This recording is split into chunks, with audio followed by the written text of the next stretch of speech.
pasado 22 de octubre, el pasado domingo, se efectuaron las elecciones primarias aquí en Aruba y alrededor de 81 ciudades del mundo y en nuestra querida Venezuela.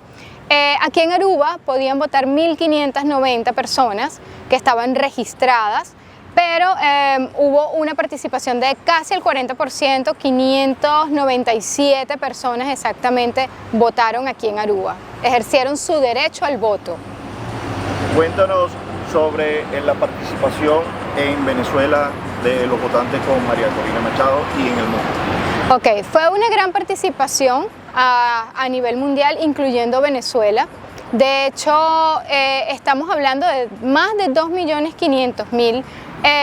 votantes, si cuentan con los electores del exterior, pero hasta ahora, según los escrutinios en Venezuela, solo en Venezuela van 2.253.825 de personas que votaron. Eso es más o menos un 10% de la participación de los votantes que tenían que votar en ese momento.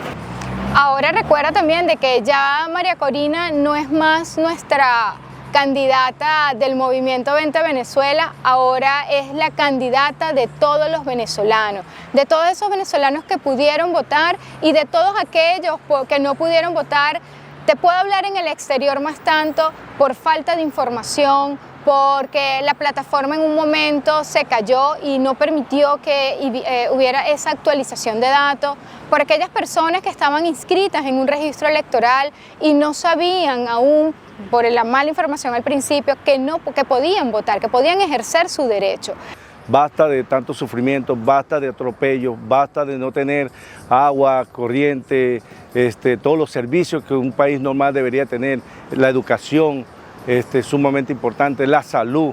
Entonces, claro que ellos van a decir que no va a validar este proceso, pero casi 2.253.825 personas salieron a decirle ya no más al régimen,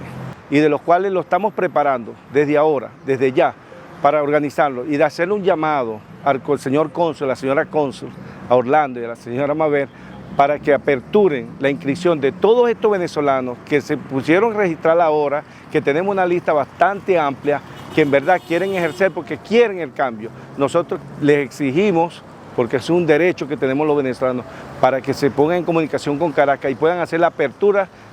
para el cambio de residencia para nosotros poder tener el voto, que es lo que necesitamos aquí en Aruba.